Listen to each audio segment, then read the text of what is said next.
Thank you. Hi, everyone.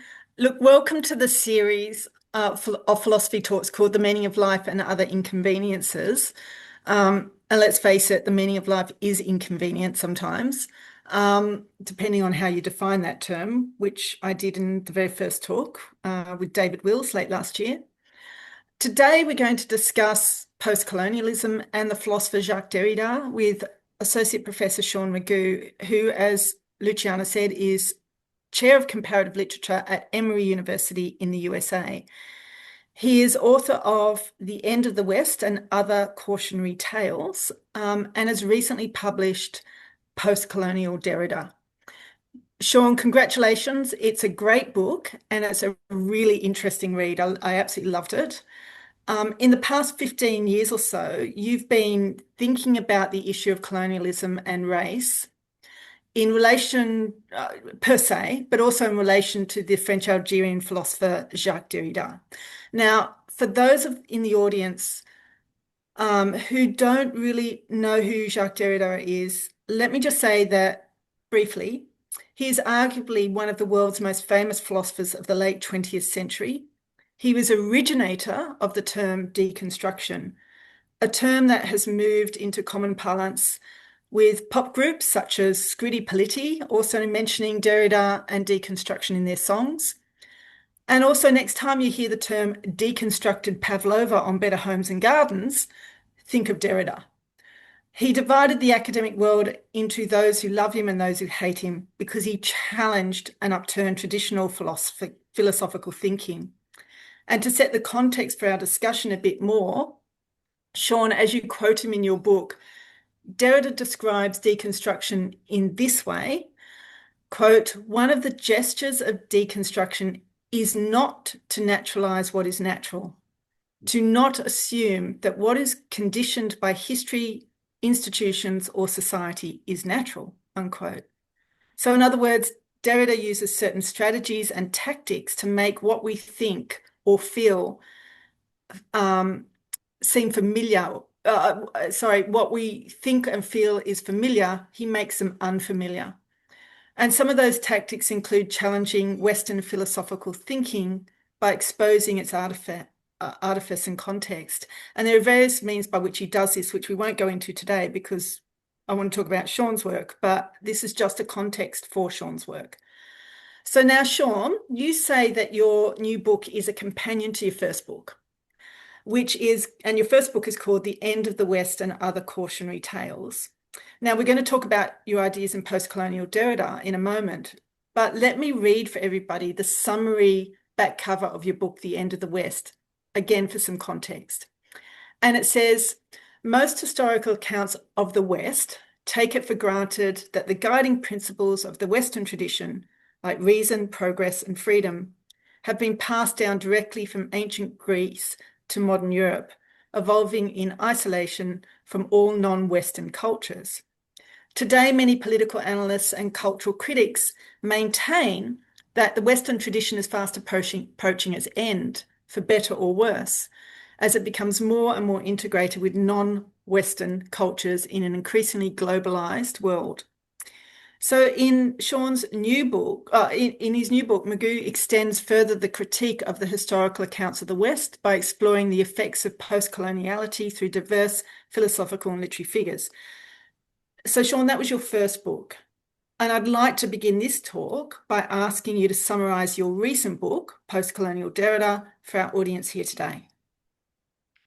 Thank you very much. And before I begin to answer, I just want to thank everyone for attending and for expressing an interest in my work. And a special thanks, of course, to Professor Anderson, who herself is a specialist on Derrida's work and has kindly invited me to talk about my book today. So thank you all for that. So Nicole decided to start off with the question that, writers hate the most. Can you please summarize your work? So I will try to do that.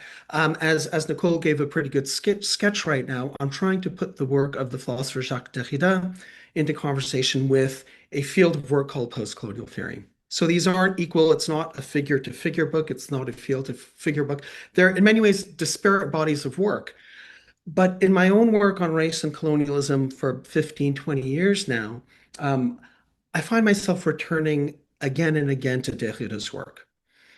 And it's a little bit of a complicated situation, Derrida's own relationship to post-colonial theory, because for much of his life, and to give a little bit more context here, um, Derrida is part of a intellectual a generation of French intellectuals who were very reticent to speak about their personal life.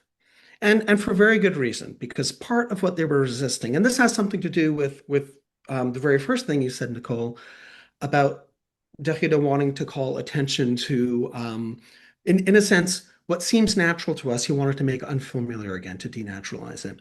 There's this tendency that when we want to read a book, or when we're looking at a film or looking at any piece of artwork, visual art, painting, that if we just know the personality behind the work, then we can somehow unlock the true meaning of the work. And so Derrida was not the only one, but I think it's fair to say that Michel Foucault, Gilles Deleuze, in many ways, this generation was very reticent to talk about their personal lives because they wanted to keep the focus on their work. And that all is all and good, but then that produces another kind of problem because then you seem to have this separation between the philosopher's work and the philosopher's life. So in Derrida's own work, he tried to broach that separation in some very creative ways, though. So Derrida, on very few occasions, indulged in what he kind of thought as a kind of indulgent mode of autobiographical self-reflection. But he would do things like he would encrypt his name in his work and certain kind of he'd make these strange allusions, sometimes talk about his body in a way that philosophers weren't supposed to do. And so he himself began broaching the personal and the professional, or the personal and the intellectual in his own work. And so it's not until very late in his relatively late in his life that he begins talking about his own youth and adolescence in colonial Algeria. And so Derrida, while often called a French intellectual, as we've been doing so far in this conversation, I mean, he was born and raised in colonial Algeria, part of the resident Jewish community there. And so there seems to be then two takes on Derrida. One is that he was just a French continental philosopher, very little to do with post-colonial theory. And then the other side is that, oh, well, of course he was post-colonial because he is from colonial Algeria and therefore he's post-colonial. It seems to be that neither one of these positions are really doing the work of thinking about, well, how does his work speak to issues of race, colonialism, migration, and diaspora? And so this is what I try to do in my work by putting Derrida's work into conversation with some post-colonial thinkers and writers who, for various reasons, whether because he didn't have the occasion, or maybe he didn't even have the interest, but he didn't engage with the work of these writers and scholars themselves. I thought their work really resonates. So I put in this book, Post-Colonial Derrida, I put him into conversation with a range of thinkers and writers, from novelists like Toni Morrison and V.S. Naipaul, Hélène Cixous, Edward Brathwaite, and in my final chapter, putting him into conversation with work of political figures like Nelson Mandela, Mohandas Gandhi, and Martin Luther King, to think about how his work was deeply inflected by thinking through issues of colonialism, power, both before and after the formal decolonization movements of the late 20th century. Was that summary enough? I think it's a great summary. And we'll come back to just a little later, maybe the structure of your book for good reason. Um, I guess you seem to extend the ideas in your first book to this one by suggesting that Derrida relies on the concept of the West in his program of deconstruction. Can you explain this reliance? And in what ways does it develop the thinking from your first book? Sure, thank you. As you noted, I do think of these works as companion works in some sense. So the first book is called The End of the West and Other Cautionary Tales. And I was first going to call the book The End of the West, but then I noticed there were actually a few other books already on the market called The End of the West. So I didn't make up this phrase. We've heard this being bandied about since at least the 1990s. That something like the end of a kind of Western hegemony over the world order is approaching. And I want to call that kind of assertion into question because whether the end of the West is kind of made in the mode of a lament, like, oh, we're seeing the end of, the Western values of reason, of democracy, of progress, and so on. Or whether it's being championed in the name of anti-colonialism, that Western imperialism, Western colonialism is now coming to an end with the expansion of Asian markets, for example, or the achievement of independence across the world, really. I want to call that idea itself into question because I think the concept of the West itself is something that needs examining. So to proclaim the end of the West means that we must have believed that something called the West must have begun in the first place. And so I think where deconstruction itself takes us is to actually thinking about deconstructing the idea of the West itself. Things get tricky, though, of course, because Derrida makes his own intervention precisely by criticizing what he calls Western metaphysics.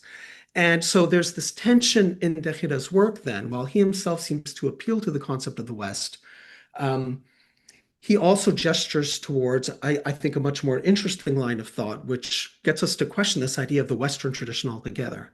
Has there ever been this consistent, coherent tradition all the way, running all the way from ancient Greece through medieval Europe up to the modern Europe? And so this is what I'm trying to problematize in the first book.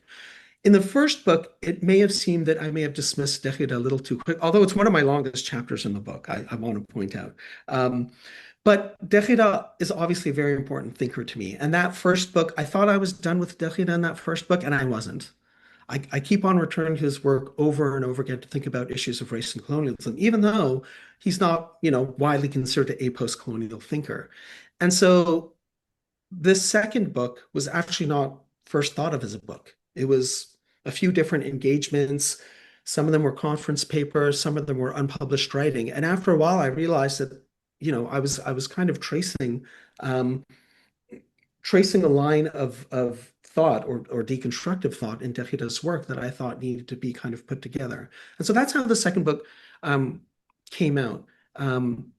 Because it seems, again, that Derrida offers a way of thinking about race and colonialism that doesn't seem to simplify these issues into good guys and bad guys, into the right side and the wrong side, but really tries to think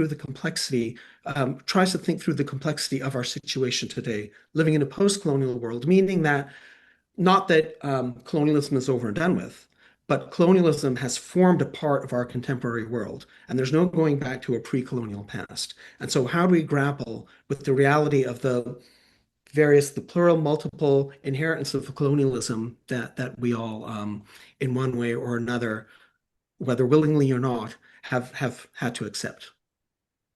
Yeah, thank you. Look, you talking there puts me in mind of some of the other things that Derrida has written, of course. Um, Derrida is like some kind of palimpsest or something, or like the Bible, that you read one bit and then it relates to another bit and then it has this meaning and that meaning, and it's just endless, right? Which is why you keep coming back to Derrida. Um, but you were talking about the West and whether it ever existed or not.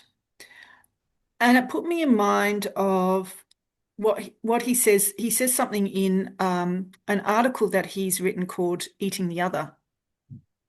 And he talks about uh, the subject, which in philosophical terms means the self, right? So he talks about the self and he says, the self is a construction in lots of ways, and it's constructed around all these kind of cultural norms and characteristics, which then become normalized, right? Um, but he says, so in a sense, the self doesn't exist. It's just a construction. So on one level, it's a fabulation. But he says on the other level, there are effects to the self. There are effects, right? There are in performing them and in enacting them and embodying those kind of normative values and ideals and whatever it is, you bring into effect the subject or the self, right? And I Mm. wonder whether we could use that to think then about the notion of the West. It may be a fabulation, but Mhm. there are effects of the West which the world has felt in terms of colonialism and even post-colonialism, right? So whether the West is real or not, in some sense, may not even be the issue, right? It may actually be the fact that we bring it into existence by the fact that we act upon it. Mhm. Just a Yeah. thought. Oh no, it's more than just a thought. That's exactly true. So to to deconstruct the concept of the West is not to say that therefore something like the West doesn't exist, or certainly that it doesn't have any political effects. There are very real political effects of thinking about the West as a tradition that goes all the way back to ancient Greece, right? The West can claim for itself a kind of exclusive um, possession of things like rationality or a democratic tradition or the idea of individuality itself is something that's been claimed that somehow comes out of the Western tradition. So I suppose to put a more fine point on the argument, my argument was that all of these contemporary discourses around the end of the West, in fact, don't deconstruct the West, they just perpetuate this idea instead. And the idea that, and to get more specific here and more, I guess, closer to the post-colonial question, when a formerly colonized nation gains independence or so on, we could say, oh, it's the end of Western hegemony, the end of Western dominance. But then we could ask ourselves, well, what are the political structures that have been inherited from colonialism? What about the economic relations that were introduced into this society that persist even after formal independence? So this is the way that the end of the West comes to, the discourse of the end of the West comes to conceal the way that the West continues to wield its effects. And it seems to me that it's only by calling attention to the complexity of the Western tradition itself that we can, I suppose, take a more critical approach to what parts of Western civilization do we accept? Do we continue? What parts do we reject? What parts do we reiterate? What do we hang on to? Um, so thinking about political structures of capitalism, thinking about the English language, this kind of conversation between us would not have been possible without our colonial histories. So this is why I think the kind of complete um, rejection or denial of colonialism doesn't grapple with the realities of living in a post-colonial world. And so Yeah, certainly, yeah, sorry, that's really interesting. And I think that what I really like about your book too is, and what I'm particularly interested in, is you've got two parts to your book, part one and part two, but you've got like an interstice between them. Like, what did you call it? It was interlude, what, sorry? interlude. Interlude, sorry, between them. Interest And word too, though. what was that? Sorry? This is a good word too, but Yeah, but it's interlude is better. So so you have this interlude between both of those parts, and you describe that interlude as, well, it enacts what you call an irreducible difference, which is also Derrida's term, um, for between part one and two, right? I want you to explain what irreducible difference is in a moment, but I just want to say the thing that I really liked about that was it complicated what you just talked about. It kind of, in some sense, performs the complication of whether Derrida is post-colonial or not, or whether you read Derrida as post-colonial or whether he is a post-colonial thinker, right? And everything you just talked about, in some ways, you perform that in and through the structure of the book. And I think that's quite clever. So and maybe we should talk about, or you should talk about the irreducible difference and what that sure. means. So again, what I'm trying to do in this book, and it's divided into two parts. And so the first part is called a post-colonial critique, and there's a couple chapters there, and then the second part is called a post-colonial reading. So it might very well seem that what I'm doing in this book is the first part is a critique. It criticizes Derrida. And then the second part is the kind of more positive, constructive part of my project. But of course, it's much more complicated than that because the critique itself can only work through a very careful reading of Derrida. And the reading is made possible, opened up by this moment of critique itself. So what I'm trying to get at with the irreducible difference is trying to complicate, again, either the impulse to completely separate Derrida's work in post-colonial theory, or on the other hand, to conflate them. Because this is also what's happened in a lot of post-colonial theory, especially with the appearance of Derrida's later work, where he does talk about um, his youth and adolescence in colonial Algeria and his expulsion from school under the collaborationist Vichy regime. Derrida was part of the Jewish community. And so he's talking about the experiences of racism. And then many of Derrida's commentators and I'm not going to name names, at least not at this point in the interview, will say, ah, there you go. See, Derrida's work is post-colonial. Um, but that doesn't mean that Derrida was always talking about issues of race or colonialism in his work. And so we have to kind of think, well, how does deconstruction relate to post-colonial theory in his work then? Because I don't want to simply collapse them. And it seems to me once you collapse them, then there's really no work left to be done if you're just saying that both of those fields are completely isomorphic or heterogeneous with each other. So the irreducible difference is meant to kind of navigate, on the one hand, keeping them completely apart and separate, but on the other hand, not wanting to conflate them either. And so without this irreducible difference, there would be nothing like a relation at all to discuss between Derrida's work and post-colonial theory. Okay, thank you. That was a really nice definition. I kind of want to broaden out our discussion a little bit now. Sure. So I want to ask you, what is it about Derrida's work, whether or not we read him as post-colonial, okay, Mhm. that enables us to rethink colonial power in the world today that would make a positive difference to the negative impacts of colonized cultures, societies, and individuals? In other words, what makes Derrida's work relevant? Mhm. Um, so I'm going to back up a little bit and then get back to this question. And these books, both my first and second books, in many ways are companion texts to each other. So the longest chapter in post-colonial Derrida was actually based on an article that I wrote many years ago now. In fact, even before my first book. And so I wrote my first book following up on that article. This is the first chapter in the book, Derrida's Chinese Prejudice. But again, I thought I was over and done with Derrida, but I kept on coming back to his work. So in many ways, it's hard to say which book came first and which came second, because some of the material in the second book is actually older, and some of it is newer. So there's a very close relationship between the two. And when I began thinking about this project as a book, I think there was a question about why Derrida today. And this is a nod, of course, to both the journal that Nicole edits and the conference that she organizes, Derrida Today. Why Derrida today? But by the time I finished the book and I was ready to publish it, I also had to ask a question to myself, why post-colonial theory today?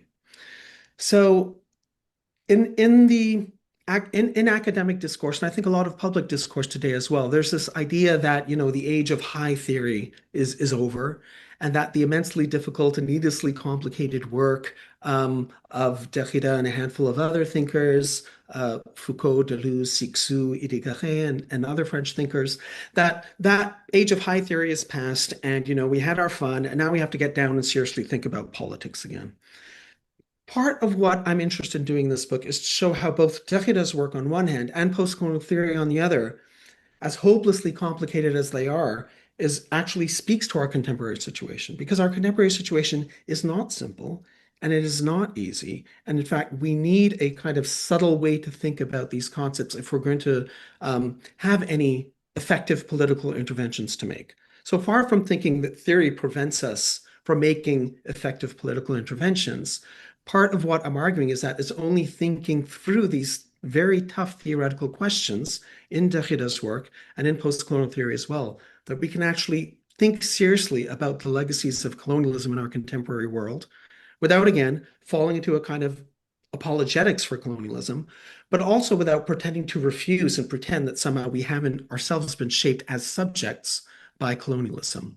And so in some way, it seems that both Derrida's work as well as postcolonial theory has fallen out of fashion, and my book in many ways is making an untimely contribution. But this is precisely my argument, that many contemporary discourses, and again, I won't name any discourses at the moment, but many contemporary discourses around race and colonialism, it seems to me, fails to grapple with those questions in their necessary complications. And it's Derrida's very attentive work to thinking through issues of power, both in relation to colonialism as well as other forms of power as well. We were talking earlier, Nicole, about thinking about humans' relationship with non-human animals, for example. So Derrida's work thinks about power on these many registers. And it is the very complexity of the work, I would argue, that allows us to make more effective political interventions. It doesn't produce a kind of political paralysis, but in fact, it's only learning to do away with these easy binary oppositions between good and evil, right? The kind of uh, colonial past and the post-colonial present. It's only by complicating these kinds of easy divisions that we can really begin to make effective political interventions. Yeah, I'm going to go down a rabbit hole, okay? And we can relate it to post-colonialism or not.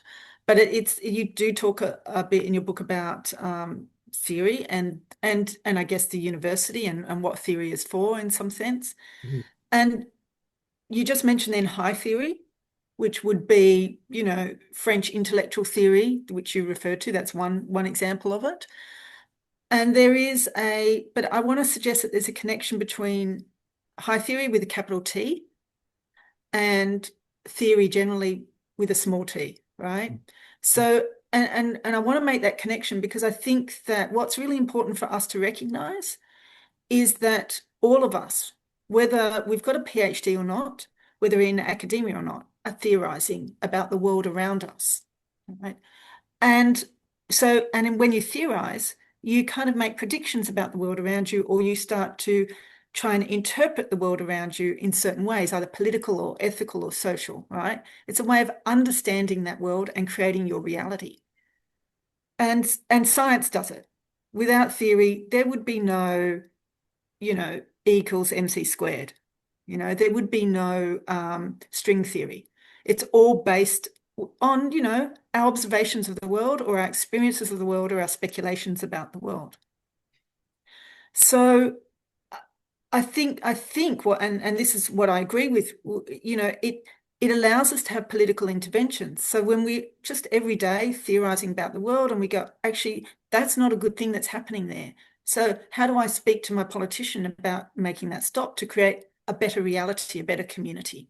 Mhm. So you could say that high theory just takes that a little bit further, right? Because it delves a little bit deeper, and it kind of unravels all the politics and the power, Mhm. not only around the world around us, but the way in which we interpret that world. Okay, Mhm. because we are all constructed by those normative realities that we're born into. So, Mhm. in a sense, it both challenges our position in the world as well as the positions that we've created or the positions we find ourselves in. And Mhm. I think that that's what's really important about theory. And that's my defense of theory, is that enables us to see the world in a completely different way. Mhm. So, and just to get personal, I remember, being a 15-year-old going, I wish I could be in a different body so I could experience the world differently. Why have I only got this body? It's not fair, right? And I didn't understand philosophy then, but I intuitively realized that we're embodied beings and that our realities are constructed by our experiences and by the norms around us. Mhm. But theory enables us to break that embodied boundary in a sense because it forces us, it challenges us to think differently. And it's totally scary sometimes. And I tend to think that theory may be out of favor precisely because of that. Mhm. But that's just my little bugbear and my picking up on what you were talking about. Yeah, So, just to reiterate a couple of those points, the assumption that theory is something that happens in the university and no one else has theory, I mean, it's something we need to challenge as well. That we all frame, interpret the world in a certain way, and in order to make political interventions, in order to produce our realities of the world, we need to think carefully about those issues. So I think part of the reason why this high theory, as we're calling it, met such resistance even within the academy, um, is because some of our most deeply held, our most cherished convictions about ourselves are called into question. So the idea that we're individual subjects endowed with free will and agency, these are things that a certain kind of theory, including deconstruction, as well as post-colonial theory, I would say, really calls into question, which isn't to say that therefore, as a person, I can't do anything or I can't make a political intervention, but it's to think about the way that political structures or structures of colonialism or race or gender, uh, architectural structures, city planning have shaped who we are and how we interact with each other. And unless we begin questioning the idea that we're each these, little atomistic agents with free will, unless we begin questioning those assumptions, our capacity for making really profound social change is going to remain very limited. And so I think you're right. Part of the reason why theory has met such resistance is not because it's so intellectual, but precisely because it challenges these political limits in some very fundamental ways. Yeah, so um, you talked a little bit before, just to pick up on what you're saying now, you talked a bit before about the French intellectual tradition separated the private, public, professional, personal. Um, I don't think theory can be, I agree with Derrida. I don't think theory can be separated from the personal, right? Because we are embodied beings and we're constantly making these interpretations. Um, why and Derrida breached that rule. He made though he two documentaries were made by him, made of him, and he breached the intellectual traditional rule of that time of his era of talking personally about himself. And why do you think Derrida breaches this rule? Um, so I talk about this a little bit in the introduction to my book, and I talk about both films that Derrida agreed to participate in. Um, and what's fascinating about both movies, so one of them is simply called Derrida, and it's very widely available for streaming. Another one is a little harder to find, D'ailleurs Derrida, which was in the English translation is Derrida's Elsewhere. Um, And there are points in both documentaries, but especially in the Derrida documentary, which is the more readily available one, where he's constantly calling into question the process of filmmaking itself. So the project of a documentary film is to kind of create this idea of a subject, of, the star or the subject of the film. And he's constantly pointing out the kind of artificial conditions, the lighting, the camera. He has to stop and start again if the film wasn't rolling. And he's constantly pointing this out. Um, what's really interesting to me, though, is in the other film, Derrida's Elsewhere, he actually plays along with the director. And for people who know Derrida's work and how, his kind of favorite thing to do is to point out the kind of constructedness, the artificiality of a situation. The really interesting is why does he play along? To the point where he'll just kind of gaze into the camera and like do these long shots. And he was a very striking man as well, right? So he was kind of playing up that as well. Yeah. And so that's a really interesting question then. So deconstruction again does not mean that therefore we can't participate, we can it's rather taking account of the effects of these fictions through which we live our lives, right? The fiction of the subject, the fiction of the community or the nation that you or the culture that you belong to. Um, and so I think the reason why he finally gave, I mean, it's hard for me to kind of explain why Derrida did at a certain point. On one hand, I want to say that it was quite clear, even from his earliest work, that these personal concerns did enter into it.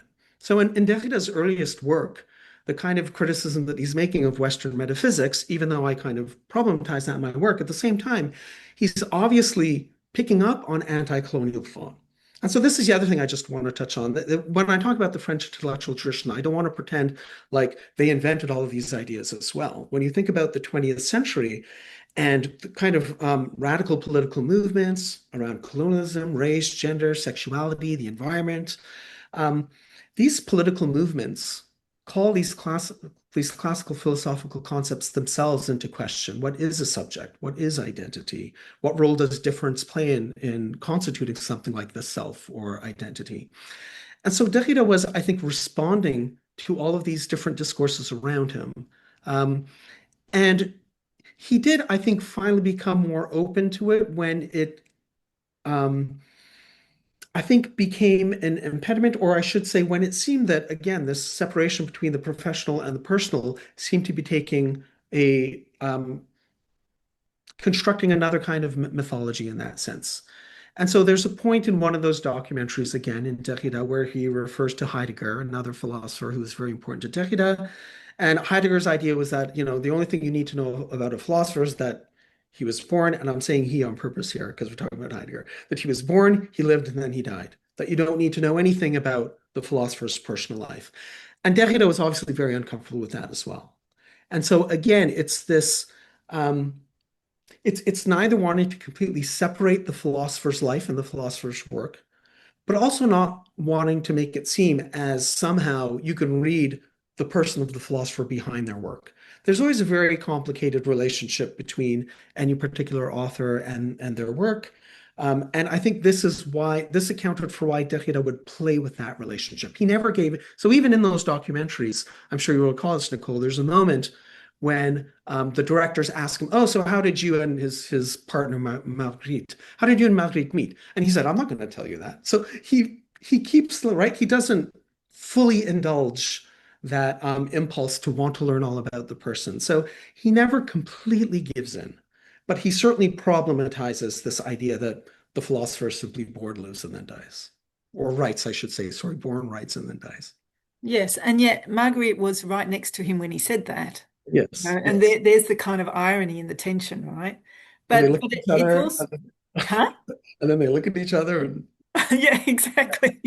But it's what is interesting, I think, is that tension is a tension between what you talk about in your book and what picking up on what Derrida actually does or performs is this kind of um, uh, how do I describe this? This this tension between biography and autobiography and philosophy, Mhm, right? Between the mhm, professional, the private, and the public. And and he deconstructs, you could say, or he problematizes or he challenges the notion of autobiography at the same time. And the way he does that is he brings in the personal into his writing, right? While at the same time pointing out that what's been brought into his writing, the personal, is actually a construction. And you don't know whether it's a truth or a lie. yeah. He could just be making it up. So, for example, in one of his books, he talks in The Animal That Therefore I Am, he talks about his relationship with his cat and that his cat comes into a bathroom and sees him naked and he feels really embarrassed by that. So he's giving a personal account of him standing naked in a bathroom, right? And of course, he complicates all that. But but at one point he says, well, you actually don't know whether I'm telling the truth about that story or not. Mhm, So he kind of points to the fabrication of identity through autobiography. Autobiography is about trying to fix identity into some kind of characteristic. This is who I am. Look at me, right? mhm, So it's kind of an interesting tension that he produces as a way of, I guess, deconstructing um, not only the philosophers who don't want to show themselves, mhm. right? Because he says you're showing yourself anyway, but also then deconstructing those who do want to show themselves. Right, So it's kind of a nice little right. twist. And then of course when Derrida does this, then we're forced to ask ourselves when we read any autobiography, presumably we're getting, in their own words, we're getting to the truth of that person, the truth of the individual. But of course, the autobiography as itself is a literary work. It's a fabrication. It's a construction. So it makes us think, and this isn't to say there's no value in reading an autobiographical text, but it questions that very naive notion that, oh, now we're finally getting at the truth. This is what the writer really thinks. That autobiography, this is why so many autobiographies are actually ghostwritten and written by other people, because not everybody's a good writer. Yeah. And these are convenient facts that we all know, but we like to forget. And Derrida doesn't let us forget that. And that's also why he can be aggravating sometimes, because he doesn't let us forget that none of this is just natural or spontaneous in that sense, that these are all historically, socially constructed forms, including the self. So yeah, so give me a construction, Sean. Okay. So my question for you is what compelled you to write on a topic like this? And but even more interestingly for me is your deconstruction of post-colonialism and your complication of Dara's position. Like, I wonder how this complication is lived out personally and politically in your life. Wow. Okay, I'll It'll answer just that be a bit question. autobiographical. I'll answer the question, but you'll have no way of whether I'm telling the truth or not. That's true. Um, Again, there's a number of different stories I can tell. I'm trying to think how far back I should go. Maybe I should say that I haven't been convinced all my life that I wanted to be an academic or I wanted to be a writer. There was a point in my life when, I'd done graduate work, but I really wasn't sure whether I wanted to become a university professor. And my life could have gone in two different ways. I was very involved in arts activism, so I was politically active as a young person. But I thought that being active through the arts was a much more compelling way of engaging in political activism than maybe just simply holding up a sign and protesting. I thought art was capable. So I was actually going to become a musician. I was going to study. I had a fellowship and so on. And then Oh, for some reason, I was actually going to study sitar with, oh, with a teacher I had met, and he invited me to come study with him. And it just so happened that my fellowship money, which I got from a Canadian uh, government granting agency, for some reason the funds got held up that year. And so they said, okay, but next year it'll come through and everything was fine. But then in the meantime, I started a family with my partner and I got accepted into this PhD program. And so I ended up doing that because I didn't feel that I could pick up a newborn and pursue this life in the hills of studying sitar. So I got into this work not because I was convinced I want to be a university professor, but because the kind of difficult questions I think we need to ask actually came out of my activist work. I think anyone who's actually politically active knows that forming coalitions, doing alliance work, trying to address political issues in a way that can engage um, a broad audience, these aren't easy matters. That these are very difficult questions. And so when I read um, some contemporary work, which seems to have a very easy time of separating who the colonizers and who the colonized are, who the oppressors and who the oppressed are, they don't really answer those questions in a way that my own activist work posed them to me. So what kind of took me down this path of theory was really my activist work itself, the kind of complicated questions that I had to ask. As being an arts activist in Toronto, trying to do coalition work, trying to think how does the politics of identity and race relate to the politics of gender and sexuality, and how does that relate to class? Um, these are very difficult questions. And once you begin thinking about politics in terms of these many lines of power, these kind of simple binaries just no longer hold. So again, it's not that, as a little boy, I wanted to be an academic one day and write a book on theory. But as I say, the most pressing political questions, I think, kind of pushed me down this path. yeah, that's really interesting. And I really like how you say that the whole idea of colonialism and post-colonial is really complicated, right? So, I mean, we're in Australia at the moment, and it's like Canada, because for those who don't know, Sean is Canadian, um, even though he sadly works in the USA, but no. um, um, However, you don't need to respond to that. Um, so and we have very similar political trajectories, you could say. So Australia has colonized the Indigenous population here, and there was a stolen generation, and um, but you get down and you could say that the British came into Australia and did that, right? Then of course there's interbreeding, and then there's all sorts of things, and then it makes that kind of relationship between the colonized and the colonized really complicated. mhm, And then also the guilt that say an Australian population would feel, that makes that really complicated as well. mhm. So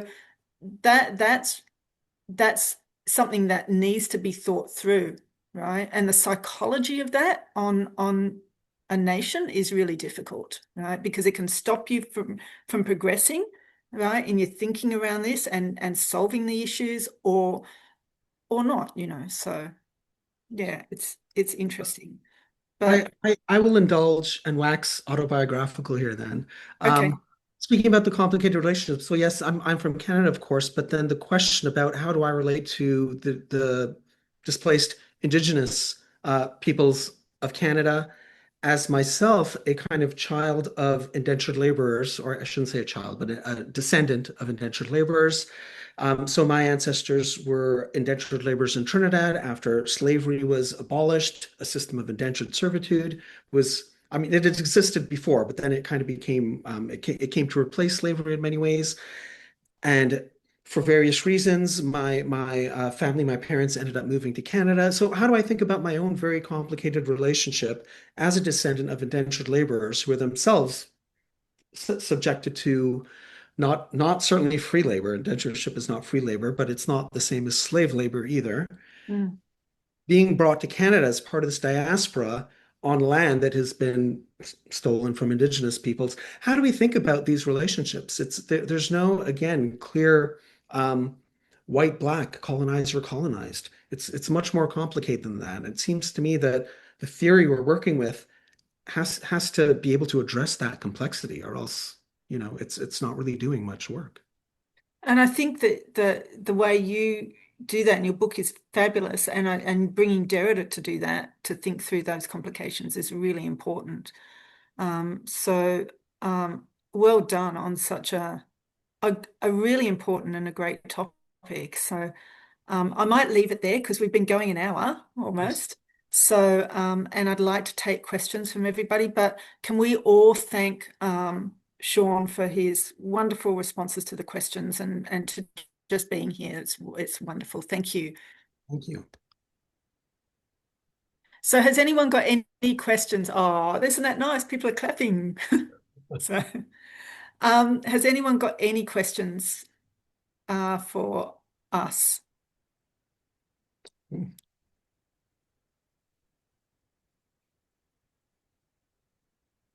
Julian? No? Oh no, you're just on picture. Sorry. Just say hello. Hello. It was an intense talk. Uh yeah, the indentured labor was really, really interesting. You know, Mhm. it's that's and it was racialized indentured labor, right? Yeah. Um, I have, it's not race, well, it's from I have convicts in my family, right? So they were brought to Australia Mhm. for stealing a pound of flour, and were not free. They had to do a lot of labor. So, and so Australia is a complicated place in terms of its relationship with the Indigenous and the land, and then people being brought here, and doing slave labor for the British, as convicts. So there's all these kind of complicated feelings and issues around taking over a land in some ways. Mhm. So I'll also address um, my reluctant Americanness here as well. So I'm teaching at a U.S. institution. I've been living in Atlanta for many years, teaching at Emory, um, and I've referred throughout this conversation to contemporary discourses on race and colonialism. So maybe I can be a little more specific now, and without going too far down the rabbit hole. But there's a few different theoretical discourses that seem to have displaced post-colonial theory over the past 15 to 20 years, to the point where post-colonial theory itself is not really seen as relevant now. And I've already written on this, so it's not like I'm revealing anything new here. But a couple of these discourses in particular, I'm thinking about decoloniality and Afro-pessimism. They seem to have taken over. And while these discourses themselves are very different from each other, there are some, I think, they do resonate with each other in a couple of ways. Both of them seem to be invested in the idea of a single or fundamental antagonism. This is the term that's actually used by Afro-pessimist scholars, a fundamental antagonism. And so, for example, in the discourse of Afro-pessimism, it's claimed that the antagonism between black and white is the fundamental antagonism of our contemporary world. And I'm not really sure how that can apply to a situation as complicated as, say, Australia or to Canada or to the United States itself, for that matter. So this is what I mean by this binary structure. The decoloniality scholars also seem to imply that colonialism is the kind of single, um, the single. structure of power that has formed our modern world. But then what happens to things like gender? What happens to things like sexuality? I don't think we can reduce sexism, heterosexism to colonialism. And this is what a lot of these thinkers attempt to do. And I wonder how much of these discourses too have come to, and I haven't put this in writing yet, so this is maybe a little more contentious, but the kind of dominance of Afro-pessimism and decoloniality itself reflects a kind of American hegemony to the point where a particular discourse on race as it functions in the United States is now used to explain the way that race functions around the world. So again, this is another very complicated picture again. I'm not saying that, anti-Black racism is not something that really needs to be attended to in contemporary scholarship, but to imagine that we can think about power as something that's structured along a single source or a single point, um, I think that's a very dangerous way to think about politics. We have to be able to think about it in a much more complicated, um, again, plural way. Yeah, absolutely. And that's hard to do when your emotions are involved as well, right? For many people. Yeah. So, And it's that was just the not very case. constructive at all to kind of think that who has the more fundamental claim to being more oppressed than the other. It seems to me that's the only direction this kind of discourse leads to like Yeah. who is more oppressed than the other. And that's a kind of conversation that I'm really not interested in. Mm. And what's interesting about those conversations too is, I mean, you could say that Derrida is, the father of difference, right? Of differences. And he talks about the multiplicity of differences, right? Mhm. Um, and the interesting thing there is like differences are politicized as sometimes bad things, rather than going, hey, differences are good. We need to accept those differences Mhm. because accepting those differences, um, is what's going to make for a more, I don't know, peaceful, I don't know what the word is, but less violent, you could say. I mean, there's violence everywhere and there's never no violence, but possibly a lesser violence. Mhm. Um, so the notion of difference goes either way, right? Mhm.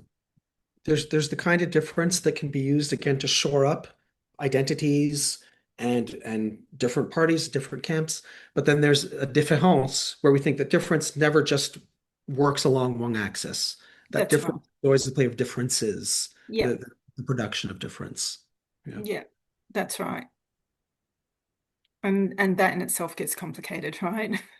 course. Of course. And what it means is that we can't come up with a blanket or universal theory of oppression.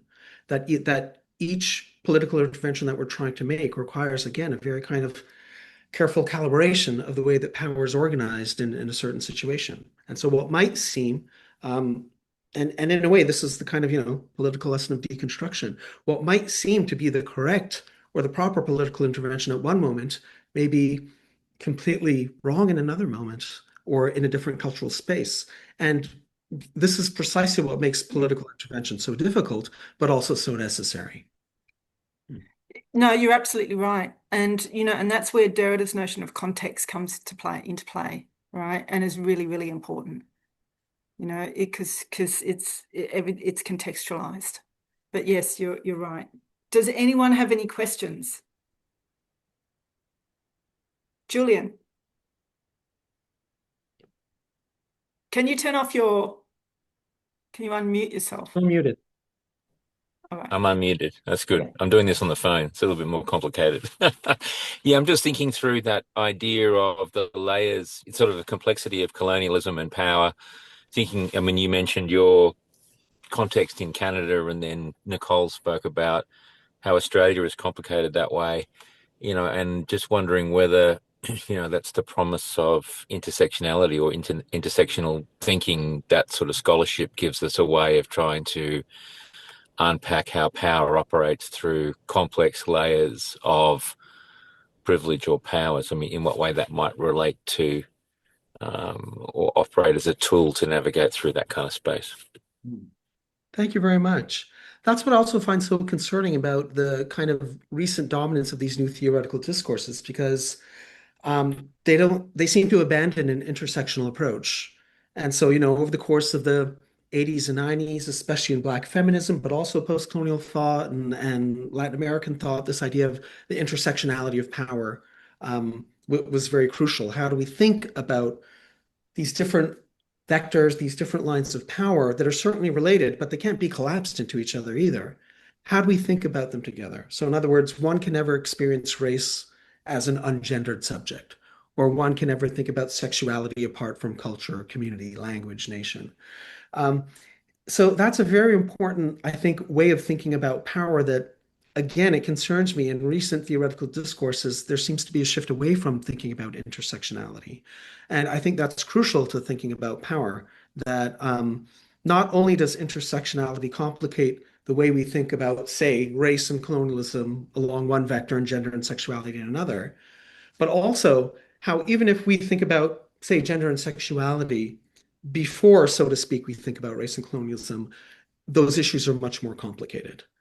So gender and sexuality, even if we don't think about, which again, on one hand, I want to say we can't really do this, but this idea that the complexity of power only emerges after they intersect. Well, I think the real lesson of intersectionality is that power is always complicated. And this is why it only works in terms of these intersectional relations. Thank you. Michelle. Thank you. I was wondering if you could comment on the role of patriarchy in all of this. Mhm.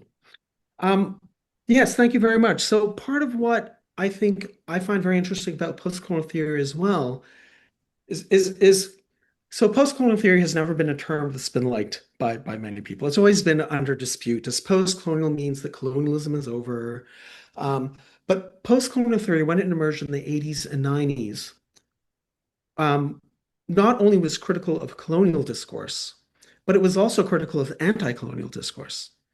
And so, of course, many forms of anti-colonial nationalism themselves relied on very patriarchal structures of power themselves. And so when we think about anti-colonial movements, many of them really sought to reinstate a kind of patriarchal power structure, right? No longer the colonial power structure, but a patriarchal one. And so post-colonial theorists really attempt, and this is related, I suppose, to the previous question on intersectionality as well. Post-colonial theorists really attempt to think about the way that all of these different forces of power intersect, complicate each other.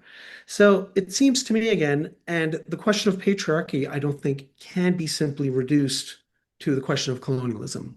And so for certain decolonial thinkers, for example, who claim that it was only with the introduction of colonialism that gender inequality was introduced into these pre-colonial societies. Um, Again, I think that's a very facile answer. I think we have to be very wary of trying to collapse patriarchy into thinking about race and colonialism. And too often, the anti-colonial movement, this is precisely what they try to do, to impose a kind of patriarchal um, post-colonial order. And so, yeah, I think that's a very important question. There's been a move in some recent scholarship to want to, I think, conflate patriarchy with colonialism, and I think I would be very wary about making that kind of move.